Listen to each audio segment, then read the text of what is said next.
तो चलिए देखिए, इस वीडियो में आप सभी के लिए हम लोग केमिस्ट्री का काफ़ी ज़्यादा इंपॉर्टेंट ऑब्जेक्टिव क्वेश्चन लेकर आ चुके हैं। इसमें हम लोग 70 प्रश्न करेंगे और इस 70 प्रश्न में से 35 क्वेश्चन श्योर आपके बोर्ड एग्जाम में टकरा जाएगा। यानी 3 फरवरी का, यानी कल से आप सभी का एग्जाम है। तो इस वीडियो को आप सभी स्टूडेंट अंत तक अवश्य ही देखिएगा। तो चलिए इस वीडियो को शुरू करते हैं और इससे बाहर एक भी क्वेश्चन नहीं आएगा, ठीक है। जिस तरह से आप सभी फिजिक्स में तहलका मचा कर आए हैं, इसमें भी आप लोग तहलका ही मचाइएगा। तो चलिए इस वीडियो को शुरू करते हैं। इससे पहले एक और वीडियो दिए थे, काफ़ी ज़्यादा इंपॉर्टेंट था, देख लीजिएगा। देखिए पहला क्वेश्चन क्या है, निम्नलिखित में कौन अक्रिस्टलीय ठोस कौन है, पूछा जाएगा इनमें से कौन है जो कि अक्रिस्टलीय ठोस है। ये आपका प्लास्टिक है, ये आपका प्लास्टिक अक्रिस्टलीय ठोस हो जाएगा। अगला प्रश्न देखिए, ज़्यादा समय नहीं लेंगे। दूसरा है आपका पिंड केंद्रित घनाकार की इकाई सेल में परमाणुओं की संख्या ज्ञात करना है, इसमें 2 होता है। तीसरा प्रश्न देखिए क्या कह रहा है, घनाकार क्रिस्टल में ब्रेबेस जालकों की संख्या कितना होता है, इसमें 3 होता है, बिल्कुल सही उत्तर हो जाएगा आपका। अगला प्रश्न देखिए, निम्नलिखित में से किस दोष के कारण क्रिस्टल के घनत्व में कमी आता है, तो शॉर्टकी दोष के कारण आपका होता है।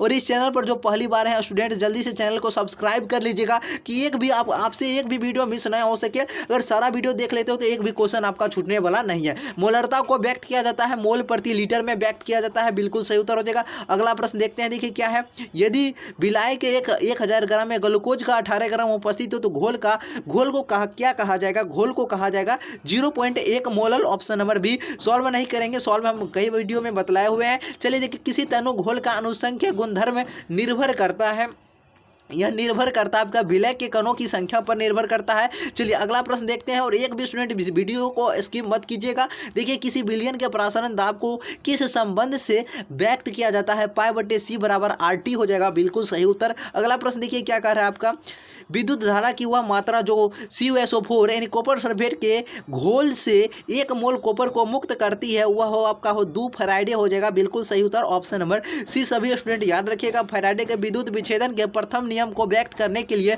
निम्नलिखित में से कौन समीकरण सही दिया गया है, ये आपका M = ZCT हो जाएगा, सही उत्तर। अगला देखिए क्या है, किसी भी विलयन की सांद्रता घटाने के साथ निम्नलिखित में से क्या परिवर्तन होता है, इसमें क्या परिवर्तन होता है, इसकी मोलर चालकता आपका बढ़ती है, बिल्कुल सही उत्तर हो जाएगा ऑप्शन नंबर ए, मोलर चालकता इसका बढ़ जाता है। अगला देखिए, निम्नलिखित में से कौन प्राथमिक सेल नहीं है, पूछ रहा है प्राथमिक सेल आपका नहीं है, ये लेड संचायक सेल आपका ये प्राथमिक सेल नहीं है। और पूछा जाएगा, और ये तीनों ये आपका जो सेल है ये प्राथमिक सेल है, बाकी बात ये आपका ये लेड संचायक सेल, ये प्राथमिक सेल नहीं है। निम्नलिखित में कौन कारक अभिक्रिया दर को प्रभावित करता है, यह आपका हो जाएगा ताप, दाब, सांद्रता, इनमें से सभी आपका बिल्कुल राइट जवाब हो जाएगा। अगला प्रश्न देखिए क्या है, शून्य कोटि अभिक्रिया के लिए वेग स्थिरांक की इकाई आप सभी को बतलाना है, क्या हो जाएगा, mole litre inverse second inverse हो जाएगा, सही उत्तर।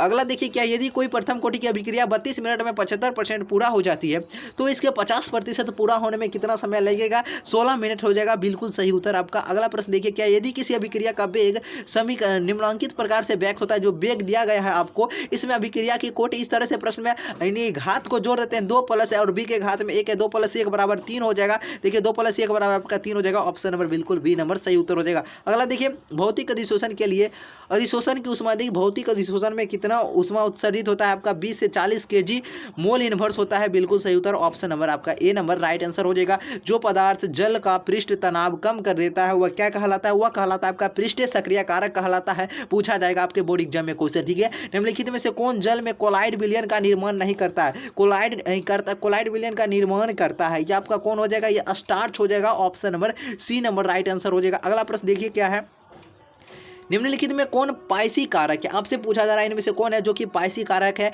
ये आपका साबुन जो है ये आपका पाइसी कारक हो जाएगा। चलिए अगला प्रश्न देखिए क्या है, कालामाइन निम्नलिखित में से किस धातु का है, इसके कालामाइन आपका ये जिंक का हो जाएगा, बिल्कुल सही उत्तर जिंक का।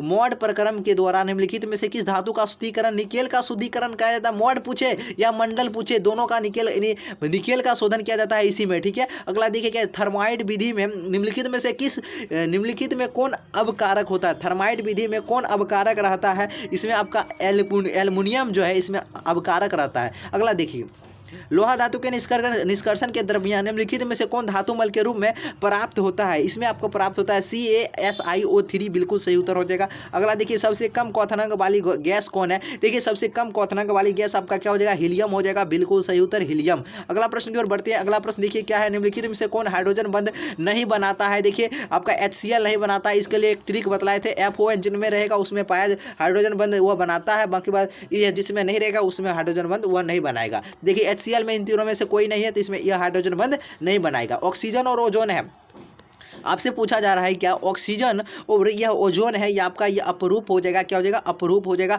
अगला देखिए निम्नलिखित में कौन द्विभाषमी अम्ल है, द्विभाषमी अम्ल इनमें से बतलाना है, तो H3PO3 आपका बिल्कुल सही जवाब हो जाएगा। अगला देखिए क्या है, संक्रमण तत्व का स्थान आवर्त सारणी के अंतर्गत है, डी ब्लॉक के तत्व के अंतर्गत संक्रमण तत्व का स्थान जो है आपका डी ब्लॉक में होता है। चलिए निम्नलिखित में से कौन संक्रमण तत्व का युग्म है, देखिए कॉपर और आयरन हो जाएगा, बिल्कुल ऑप्शन नंबर डी आपका सही उत्तर हो जाएगा। अगला प्रश्न देखिए, ज़्यादा समय नहीं लेंगे, देखिए क्रोमियम का इलेक्ट्रॉनिक विन्यास आपका क्या हो जाएगा, देखिए क्रोमियम का जो इलेक्ट्रॉनिक विन्यास हो जाएगा AR यानी आर्गन 3D5 4s1 हो जाएगा। अगला देखिए निम्नलिखित में किन तत्वों में 4f कक्षकों में इलेक्ट्रॉन क्रमबद्ध रूप से भरा रहता है, यह आपका हो जाएगा लैंथेनाइड श्रेणी में, बिल्कुल सही उत्तर हो जाएगा। अगला देखिए क्या है, इसमें इसका ऑक्सीकरण अवस्था पूछा है, इसका ऑक्सीकरण संख्या बताइए क्या हो जाएगा, आप सभी को बतलाए हुए +3 हो जाएगा, ऑप्शन नंबर बी हो जाएगा।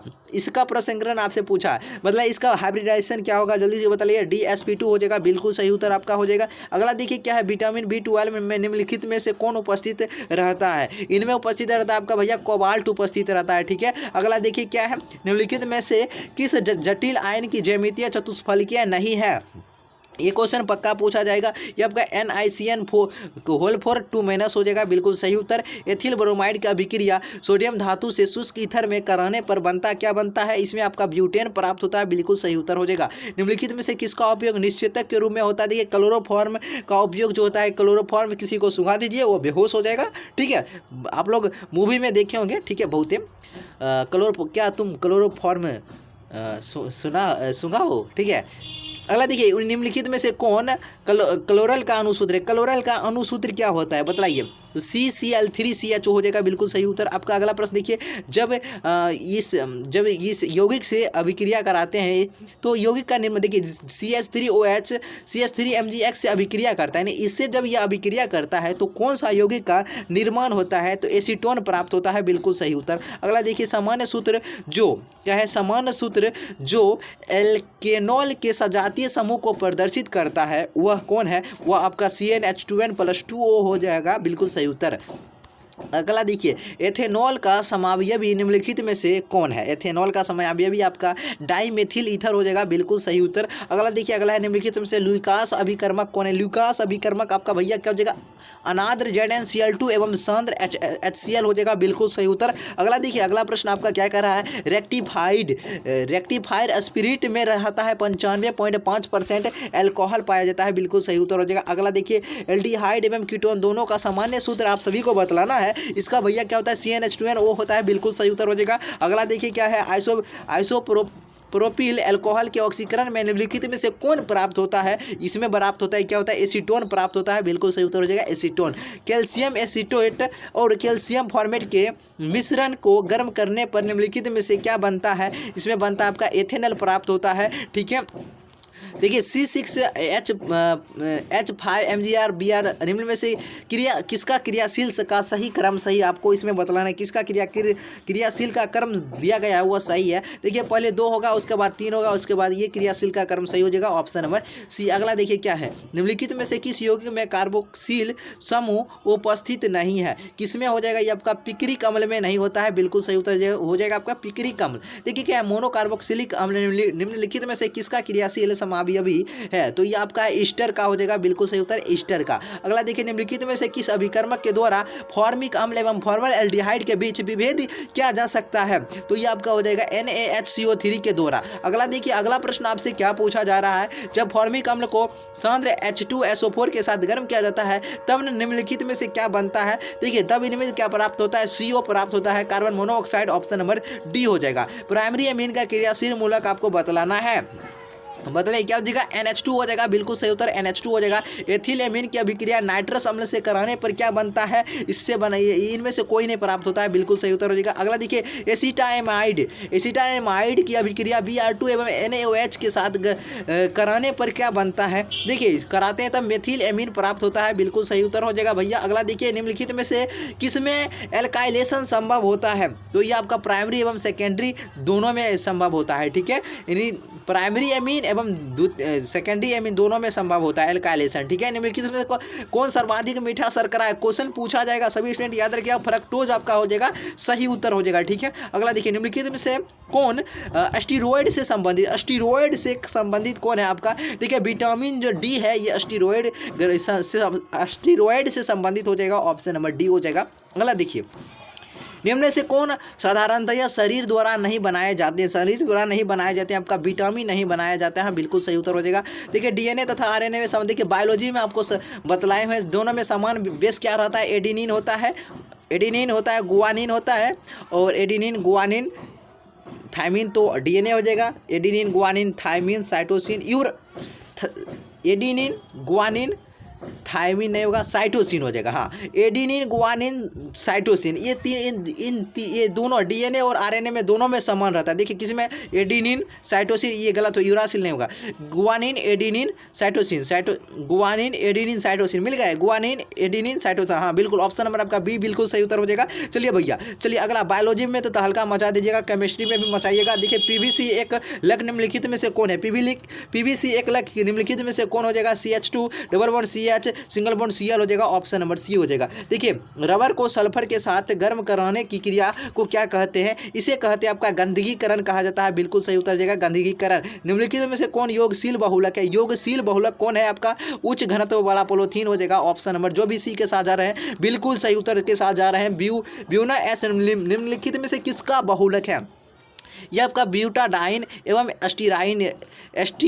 अस्टाइरिन का है, ऑप्शन नंबर बी हो जाएगा। अगले निम्नलिखित में कृत्रिम मीठा अभिकर्ता कौन है, देखिए मीठा अभिकर्ता इनमें से कौन आ जाएगा भैया, ऑप्शन नंबर इनमें से डी हो जाएगा। इनमें से सैक्रीन, एस्पार्टेम और सोडियम साइक्लोमेट, और इनमें से सभी ऑप्शन नंबर डी हो जाएगा। बेलियम का उपयोग निम्नलिखित में से किसके रूप में होता है, बेलियम का उपयोग भैया किया जाता है किसके लिए, उपशामक के लिए किया जाता है, बिल्कुल सही उत्तर। रासायनिक रूप में एस्पिरिन निम्नलिखित में से क्या है, तो ये एस्पिरिन जो आपका है एसिटाइल सैलिसिलिक अम्ल है, ऑप्शन नंबर बिल्कुल सी हो जाएगा। अगला देखिए, अगला प्रश्न आपसे क्या पूछ रहा है, निम्नलिखित में से किसका उपयोग एंटीसेप्टिक के रूप में होता है, तो ये भैया आपका किसका होता है, फिनॉल का उपयोग एंटीसेप्टिक के रूप में किया जाता है। अगला देखिए, निम्नलिखित में से ये समूह किसमें उपस्थित होता है, बतलाइए, कीटोन का समूह है, बताइए, बिल्कुल सही उत्तर हो जाएगा, ऑप्शन नंबर सी। अगला देखिए क्या निम्नलिखित में टर्सरी एल्कोहल कौन, टर्सरी एल्कोहल आपका ये ऑप्शन नंबर बिल्कुल बी नंबर सही उत्तर हो जाएगा। सारा प्रश्न को एक बार अच्छे से रीड कर लीजिए, ठीक है सभी स्टूडेंट, इससे बाहर एक भी नहीं क्वेश्चन पूछेगा। इससे पहले एक और वीडियो दिए हैं,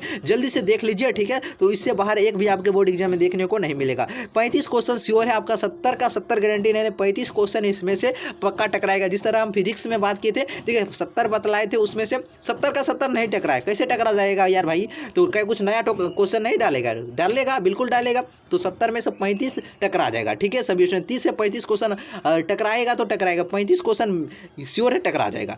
चलिए फिर मिलते हैं एक नई वीडियो में।